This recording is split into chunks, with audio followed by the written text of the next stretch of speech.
Hello everyone, welcome back to my channel studious tube. I am Shruti और आज की अपनी वीडियो में मैं एंशियंट हिस्ट्री का अपना टॉपिक इंडस वैली सिविलाइजेशन के बारे में पढ़ाने वाली हूँ।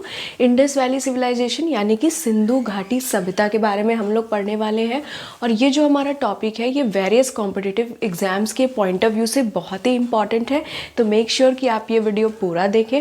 ऑल्सो अगर आपने इससे पहले हिस्ट्री का वीडियो मेरा नहीं देखा है जिसमें मैंने बेसिक्स बताए थे, क्लासिफिकेशन बताया था हिस्ट्री का, तो लिंक आपको डिस्क्रिप्शन बॉक्स में मिल जाएगी, वहाँ से जाके उसको वॉच कर लीजिएगा, उसके बाद ये वीडियो देखिएगा। एंड वीडियो स्टार्ट करने से पहले if you like my video then don't forget to hit that subscribe button and also rings the notification bell so you never miss an update. Now let's just jump into our topic. तो हमारा आज का topic है Indus valley civilisation यानी कि सिंधु घाटी सभ्यता के बारे में हम पढ़ने वाले हैं। ये एक ऐसा सिविलाइजेशन है जो हमारे एंशियंट हिस्ट्री में जो है सबसे पुराना जो सिविलाइजेशन है, या हम कह सकते हैं जो सबसे पुरानी हमारी सभ्यता है उसी को हम इंडस वैली सिविलाइजेशन कहते हैं। और आज हम इसी के बारे में डीप में पढ़ने या डिटेल में पढ़ने वाले हैं। ऑल्सो अगर आपको इन सारे टॉपिक्स का वीडियो हिंदी में चाहिए हो तो प्लीज़ मुझे कमेंट सेक्शन में ज़रूर बताइएगा, तो मैं इन सेम टॉपिक्स का वीडियो जो है हिंदी में अपलोड कर दूँगी। तो चलिए अभी हम अपना वीडियो स्टार्ट करते हैं। सबसे पहले इंडस वैली सिविलाइजेशन का हम टाइम पीरियड देख लेते हैं। तो ये जो हमारा सिंधु घाटी सभ्यता ये हमारी 3300 BCE से 1300 BCE तक पाई गई थी, ठीक है, एग्जिस्ट करी थी। और हम इसके कुछ अदर नेम्स भी देख लेते हैं इंडस वैली सिविलाइजेशन को। इसके अलावा भी इसके कई सारे नेम हैं जिससे हम जानते हैं। उनमें से जो सबसे पहला हमारा नेम है वो है हड़प्पन सिविलाइजेशन। अब इसको हड़प्पन सिविलाइजेशन क्यों कहते हैं?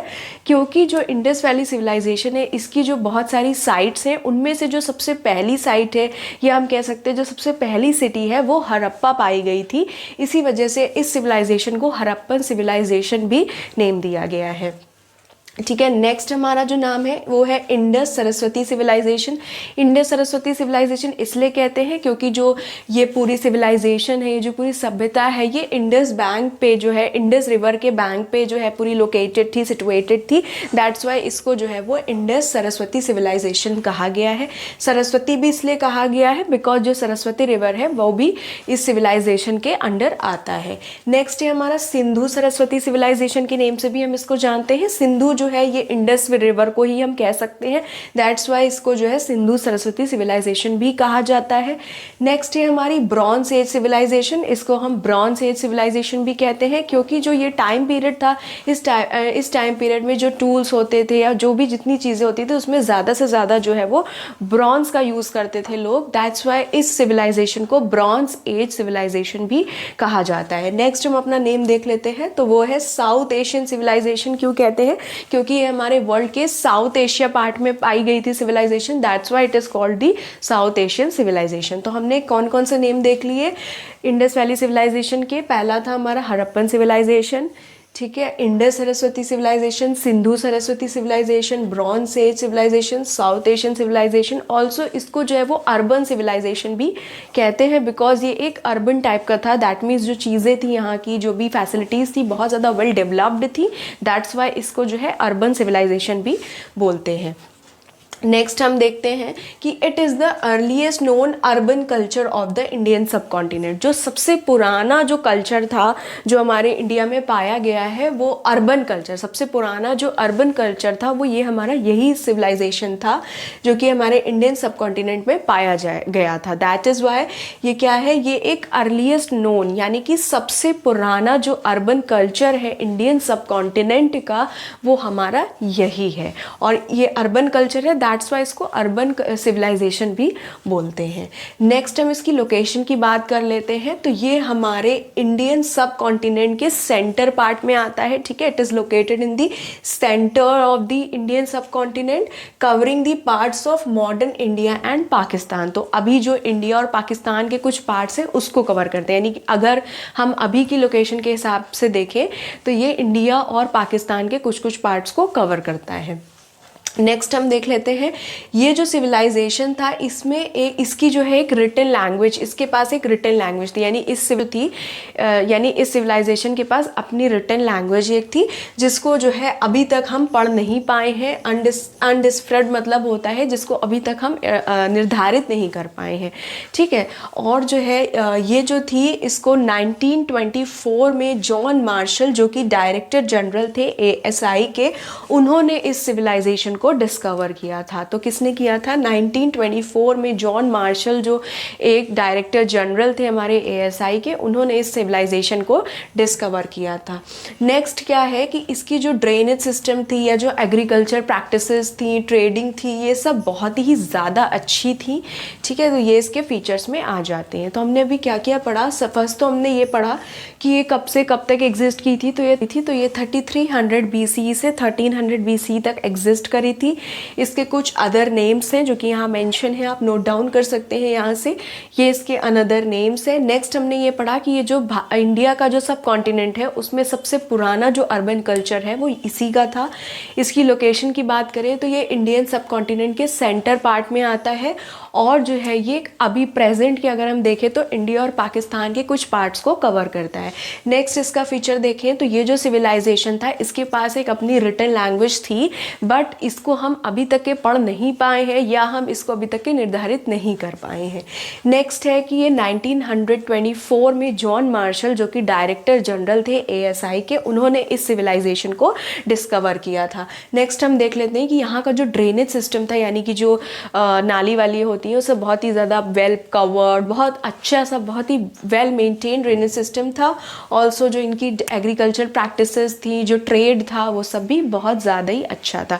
अभी मैंने यहाँ पे बताया कि इस सिविलाइजेशन के पास एक रिटन लैंग्वेज थी, तो हम ये कह सकते हैं कि ये जो सिविलाइजेशन है हमारा, ये प्रोटो हिस्टोरिक पीरियड का सिविलाइजेशन है, ठीक है। तो अब ये प्रोटो हिस्टोरिक सिविलाइजेशन क्या है, इसको पढ़ने के लिए हम एक और क्लासिफिकेशन है, लास्ट वीडियो में मैंने अपना क्लासिफिकेशन बताया था एंशिएंट, मिडीवल और मॉडर्न हिस्ट्री के हिसाब से, पढ़ लेते हैं। प्रोटो हिस्टोरिक को समझने के लिए कि प्रोटो हिस्टोरिक पीरियड क्या था, उसको समझने के लिए हम हिस्ट्री का अपना एक और क्लासिफिकेशन पढ़ लेते हैं। और वो जो क्लासिफिकेशन है वो किस पे बेस्ड है? वो राइटिंग पे बेस्ड है, यानी कि कौन से पीरियड में राइटिंग पाई गई थी, लोग लिखना जानते थे, और कौन से पीरियड में नहीं जानते थे, उस हिसाब से इसको क्लासीफाई किया गया है। तो इसके 3 पार्ट है। First is the pre historic period, second is the proto historic period and third is the historic period. तो इन 3 पीरियड में क्लासीफाई किया गया था। प्री हिस्टोरिक पीरियड वो टाइम पीरियड है जिसमें कोई भी रिटन लैंग्वेज, यानी कि लोगों को लिखना वगैरह नहीं आता था, यानी जितने भी वो इवेंट्स थे वो हमको कहीं भी रिटन रिकॉर्ड उसके नहीं मिले हैं। तो वो जितना भी टाइम पीरियड या वो जितना भी टाइम पीरियड था उसको हम प्री हिस्टोरिक में डालते हैं। क्यों प्री हिस्टोरिक में डालते हैं? बिकॉज उसके हमें कोई भी रिटन रिकॉर्ड्स नहीं मिले हैं। ये माना जाता है कि जो उस टाइम के लोग थे उनको जो है लिखना नहीं आता था, उनके पास रिटन स्क्रिप्ट अपनी नहीं थी, राइटिंग स्क्रिप्ट नहीं थी, दैट्स वाई कोई भी इसके रिटन रिकॉर्ड्स नहीं पाए जाते हैं। नेक्स्ट जो क्लासिफिकेशन है वो है प्रोटो हिस्टोरिक। तो प्रोटो हिस्टोरिक क्लासिफिकेशन का मतलब ये होता है कि इनमें जो है लोगों को लिखना आता था, हमें रिटन रिकॉर्ड्स मिले हैं, लेकिन उतने डिटेल में नहीं मिले हैं जितने कि अब मिलते हैं।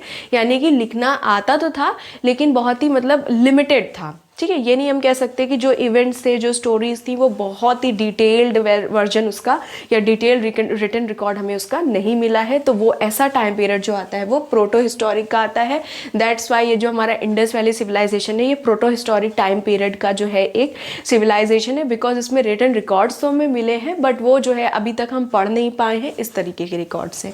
नेक्स्ट जो आता है हमारा वो है हिस्टोरिक पीरियड। हिस्टोरिक पीरियड में क्या होता है, बहुत सारे रिटन रिकॉर्ड्स पाए गए हैं, साथ ही बहुत ही डिटेल, अगर हम पहले से कंपेयर करें तो बहुत ही डिटेल रिटन रिकॉर्ड जो है इसके पाए गए हैं। बहुत ही वेल एस्टैब्लिश्ड क्लीन लैंग्वेज और काफ़ी अच्छे स्क्रिप्ट में जो पाए गए हैं, वो सारे जो इवेंट्स हैं वो हिस्टोरिक टाइम पीरियड के अंडर आते हैं। तो अब हम बात कर लेते हैं इंडस वैली के फेजेस के बारे में, यानी जो इंडस वैली है उसके जो है कुछ फेजेस रहे हैं उनको डिस्कस कर लेते हैं। तो ये जो इंडस वैली सिविलाइजेशन था इसके मेन 3 फेजेस थे, ठीक है। 3 जो है इंपॉर्टेंट फेजेस थे। फर्स्ट था जो हमारा अर्ली हड़प्पा, सेकंड था हमारा मैच्योर हड़प्पन और थर्ड था हमारा लेट हड़प्पन। तो ये जो हमारा इंडस वैली सिविलाइजेशन था उसके जो है वो मेनली 3 फेजेस थे। पहला था हमारा अर्ली हड़प्पन, दूसरा था हमारा मैच्योर हड़प्पन और तीसरा था हमारा लेट हड़प्पन। इनके टाइम पीरियड देख लें तो जो हमारा अर्ली हड़प्पन था वो 3300 BCE से 2600 BCE तक चला था। जो हमारा मैच्योर हड़प्पन था वो 2600 BCE से 1900 BCE तक चला था और जो लेट हड़प्पन था वो 1900 BCE से 1300 BCE तक चला था। तो अब इन फेजेस में क्या हुआ था, तो ये जो अर्ली हड़प्पन फेज था इसमें क्या था, जो लोग थे इस सिविलाइजेशन के उन्होंने जो है स्मॉल विलेजेस में रहना स्टार्ट कर दिया था। साथ ही अपने जीवन के लिए या कह सकते हैं कि लाइवलीहुड के लिए इन्होंने अपना फार्मिंग वगैरह शुरू कर दिया था। तो अर्ली हड़प्पन में क्या किया था, जो लोग थे वो स्मॉल विलेजेस में रहने लगे थे और उन्होंने फार्मिंग करना जो है वो स्टार्ट कर दिया था। नेक्स्ट जो हमारा फेज है that is the mature Harappan. इसमें क्या था, बहुत ही अच्छा फेज था, हम कह सकते हैं इंडस वैली सिविलाइजेशन का जो बेस्ट फेज था वो यही मैच्योर हड़प्पन वाला फेज था। इसमें क्या था, बहुत सारी अच्छी अच्छी सिटीज जो है वो बनाई गई प्लान करके, जैसे कि हड़प्पा। साथ ही जो इसका ड्रेनेज सिस्टम था बहुत ही ज़्यादा अच्छा बनाया गया। जो आर्किटेक्चर्स थे वो भी बहुत ही एडवांस्ड और बहुत ही अच्छे बनाए गए। तो ये वाला जो था ये हम कह सकते हैं कि बेस्ट फेज था हमारे इंडस वैली सिविलाइजेशन का। नेक्स्ट जो थर्ड फेज आता है that is the late Harappan. ये हमारा जो था इसमें क्या था, जो सिटीज़ थी वो छोटी होने लगी थी, या हम कह सकते हैं कि जो सिटीज़ थी वो ख़त्म होने लगी थी। अब क्यों ख़त्म होने लगी थी इसका तो एक एग्जैक्ट कोई रीज़न हमारे पास नहीं है, बट ये ख़त्म इसलिए शायद ये इन्वायरमेंट के वजह से, यानी कि कुछ नेचुरल कैलामिटीज़ की वजह से या फिर जो इन्वेडर्स आ रहे थे उनकी वजह से, या हम ये कह सकते हैं कि जो सिविलाइजेशन के अंदर ही जो प्रॉब्लम्स चल रही थी उसकी वजह से क्या हुआ था कि ये जो सिविलाइजेशन था ये ख़त्म होने लगा था, सिटीज़ वगैरह इसकी अबैंडन्ड होने लगी थी। तो ये जो थे ये 3 मेन फेजेस थे हमारे इंडस वैली सिविलाइजेशन के। अब हम डिस्कस कर लेते हैं इंडस वैली सिविलाइजेशन के एक्सपेंशन को देख लेते हैं। तो इसका जो एरिया था वो अक्रॉस 1.25 मिलियन किलोमीटर स्क्वायर्स में था, यानी कि ये 1.25 मिलियन स्क्वायर किलोमीटर्स तक फैला हुआ था ये सिविलाइजेशन। और अगर हम इसकी डायरेक्शंस के अकॉर्डिंग जो है बात करें इसके एक्सपेंशन की, तो जम्मू और कश्मीर में मांडा अखनूर है वहाँ तक के इसकी जो नॉर्दर्न बाउंड्री थी वो थी। सदर्न बाउंड्री की बात करें तो सदर्न बाउंड्री जो है वो महाराष्ट्र के दहमाबाद तक थी। सदर्न बाउंड्री के बाद बात करें ईस्टर्न बाउंड्री की, तो ईस्टर्न बाउंड्री इसकी वेस्टर्न यूपी के आलमगीरपुर तक के थी। एंड जो इसकी वेस्टर्न बाउंड्री थी वो सुदकांडौर मकरान कोस्ट ऑफ पाकिस्तान तक थी। ठीक है, तो अगर हम इसकी बाउंड्रीज़ की बात करें तो सबसे पहले इसकी एरिया की बात करें तो जो इसका एरिया था वो 1.25 मिलियन स्क्वायर किलोमीटर्स तक फैला हुआ था। एंड इसका जो नॉर्दर्न बाउंड्री थी वो हमारी मांडा अखनूर जम्मू एंड कश्मीर तक थी। सदर्न बाउंड्री इसकी जो थी वो दहमाबाद महाराष्ट्र तक थी। ईस्टर्न बाउंड्री जो इसकी थी वो आलमगीरपुर इन वेस्टर्न यूपी की तक थी। एंड जो इसकी वेस्टर्न बाउंड्री थी वो सुदकांडौर जो कि हमारा मकरान कोस्ट ऑफ पाकिस्तान में है वहाँ तक की थी। तो ये बात हो गई इसकी एक्सपेंशन की। अब हम देख लेते हैं इंडस वैली सिविलाइजेशन की कुछ इम्पॉर्टेंट साइट्स को। साइट्स यानी कि कुछ जो इसकी इम्पॉर्टेंट सिटीज़ थी या जो सिटीज़ इस सिविलाइजेशन में पाई गई थी उनके नाम देख लेते हैं। जैसे कि फर्स्ट है हमारी हड़प्पा, मोहनजोदारो, धोलावीरा, लोथल, कालीबंगा, राखीगढ़ी, बानावली, गनेरीवाला, सुरकोडाटा, रूपनगर, चनहुद्रो और सुदकेंडौर। ठीक है, तो ये हमारी क्या इंपॉर्टेंट साइट्स हैं इंडस वैली सिविलाइजेशन की। एक बार मैं और रिपीट कर देती हूँ।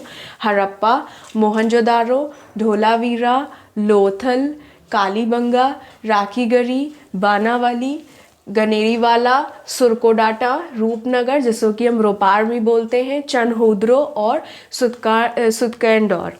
ठीक है, तो ये हमारी इंपॉर्टेंट साइट्स हैं। इनकी जो लोकेशंस हैं या इनके बारे में जो थोड़ा बहुत है वो हम अपनी नेक्स्ट वीडियो में पढ़ेंगे। ऑल्सो जो इसकी द मोस्ट इम्पॉर्टेंट जो इनकी साइट है उनके बारे में हम और डिटेल में भी जो है नेक्स्ट वीडियो में पढ़ेंगे, जिसकी इंपॉर्टेंस है जैसे कि हड़प्पा, मोहनजोदारो, चनहूद्रो, इन सभी के बारे में नेक्स्ट वीडियो में पढ़ने वाले हैं। और बाकी ये जितनी भी इंपॉर्टेंट साइट्स हैं इनके बारे में भी थोड़ी थोड़ी डिटेल में दूसरी वीडियो में अपनी नेक्स्ट वीडियो में बता दूंगी।